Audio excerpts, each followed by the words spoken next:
Ons weet natuurlik van Jesus se disippels en hoe toegewyd hulle hom gevolg het. Maar Jesus se disippels was nie al volgelinge wat hy gehad het nie. Daar was 'n hele groep mense, ook ander disippels, mense wat naby hulle geleef het, ook saam met hulle was, wat goeie vriende was met die disippels.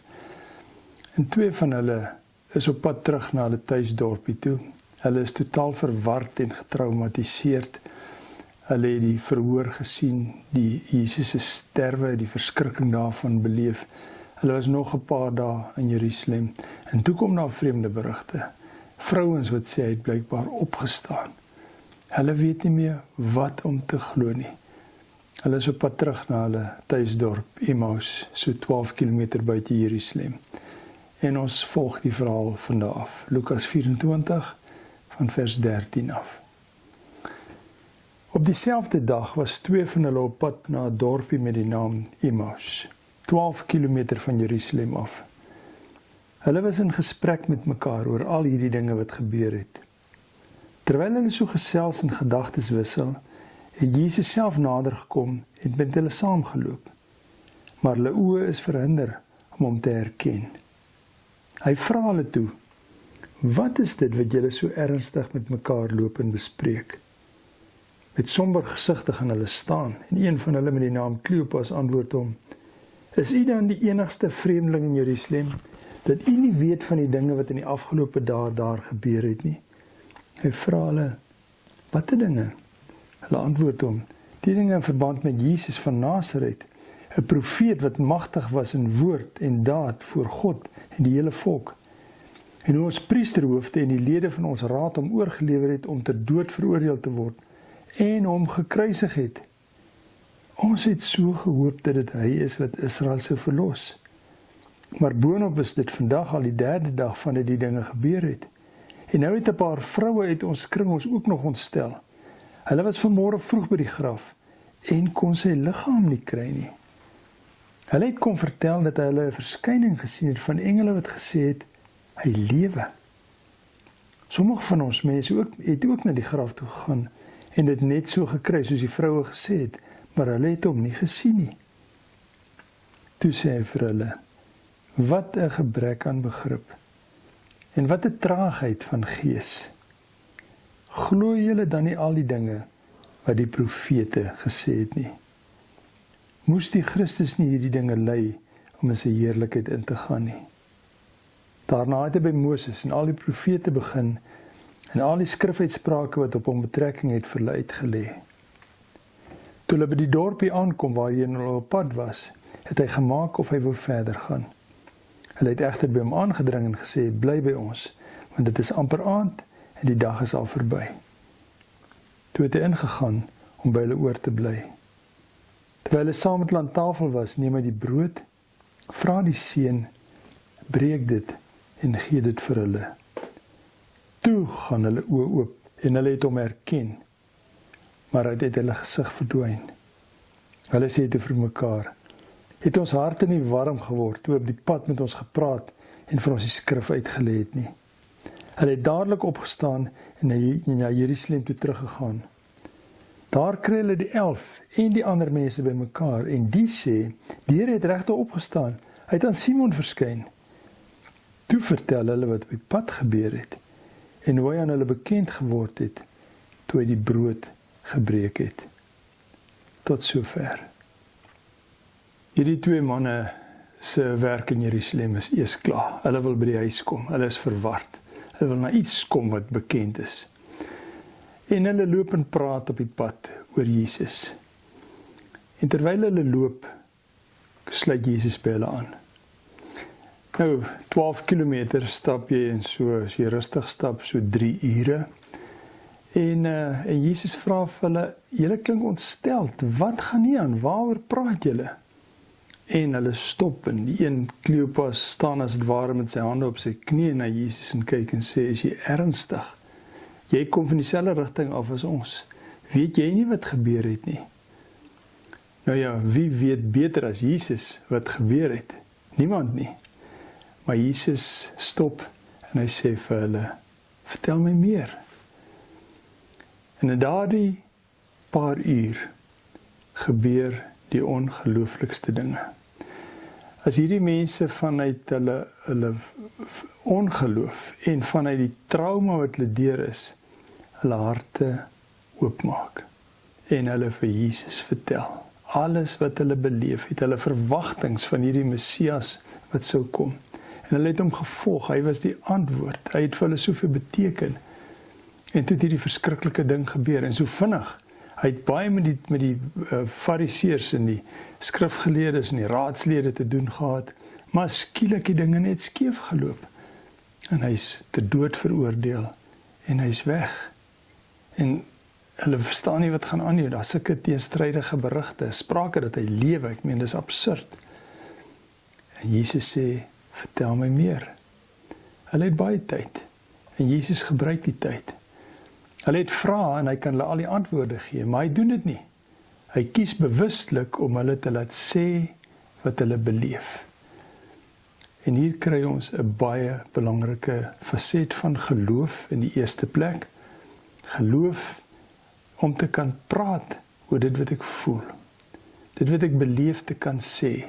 Nie oor dit goeie dinge is nie. Ons dink jy moet net getuig as jy goeie het, goed om te vertel. Daar's ook slegte dinge, en dit sê mens natuurlik in selektiewe geselskap vir mense wat dit verstaan en my liefhet en my saak volg, en hulle deel hulle frustrasie en onsekerheid met Jesus.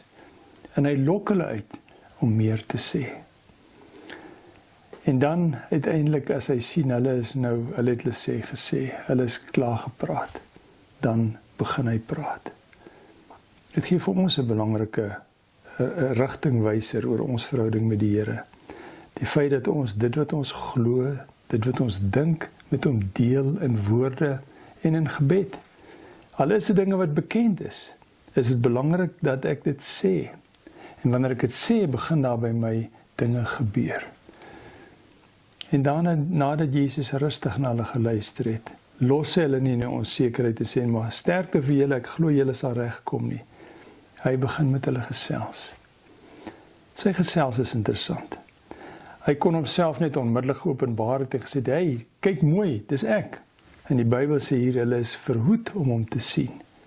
Om goeie rede.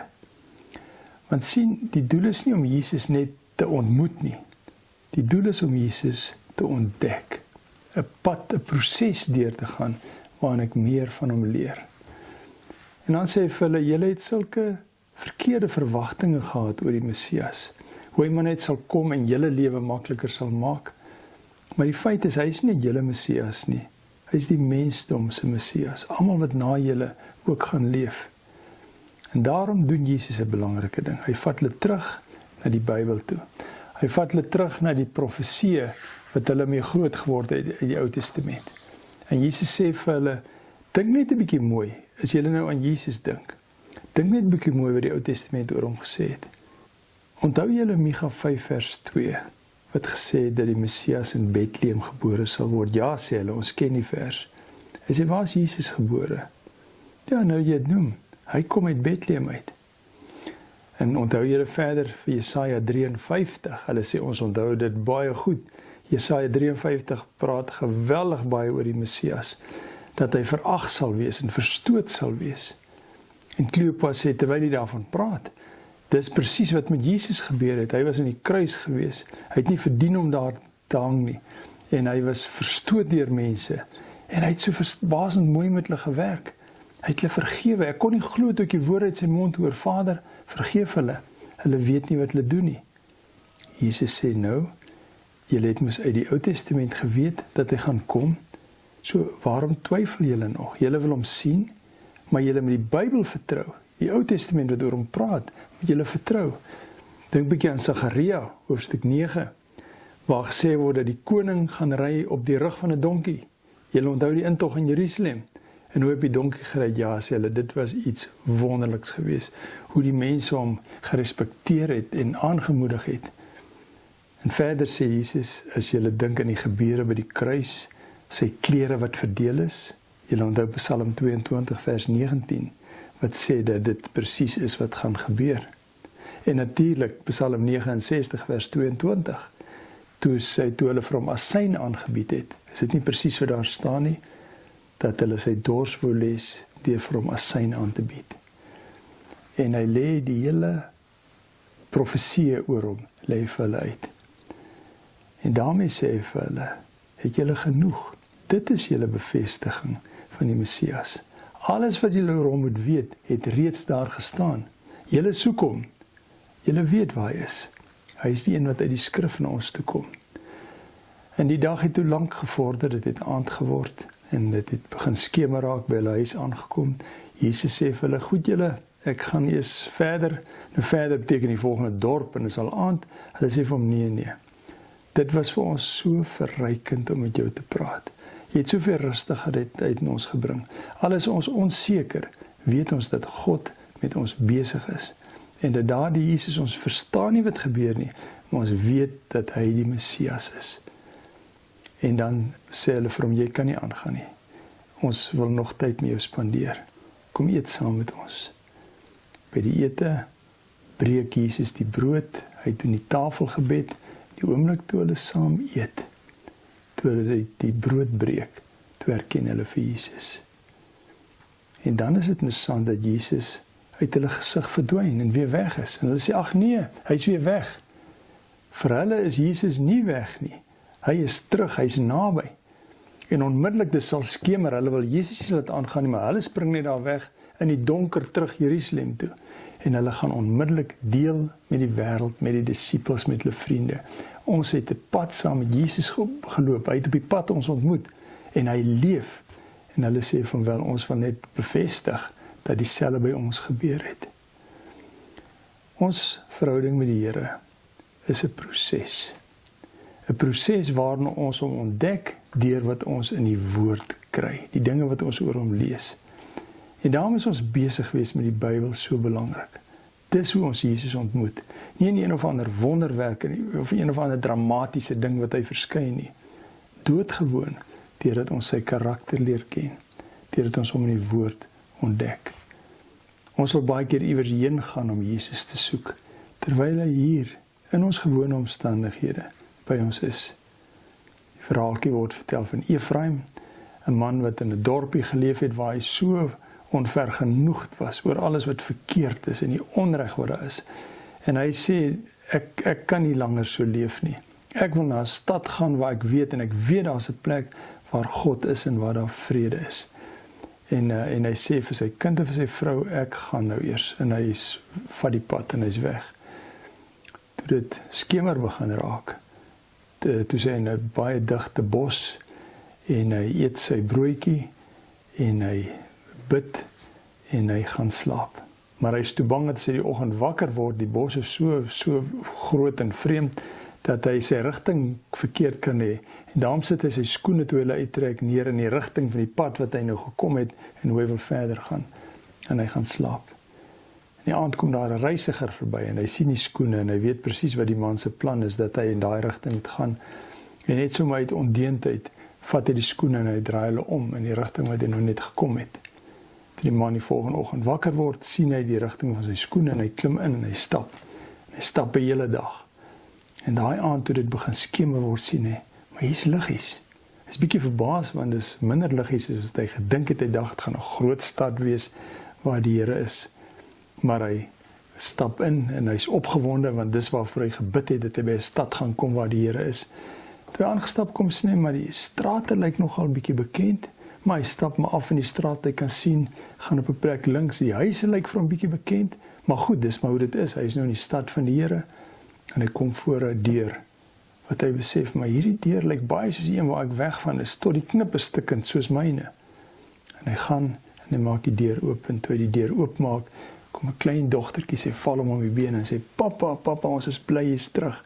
En sy vrou sê, ek is so bly jy kom nou hier aan, ek het die heerlikste kos vir ons reggemaak.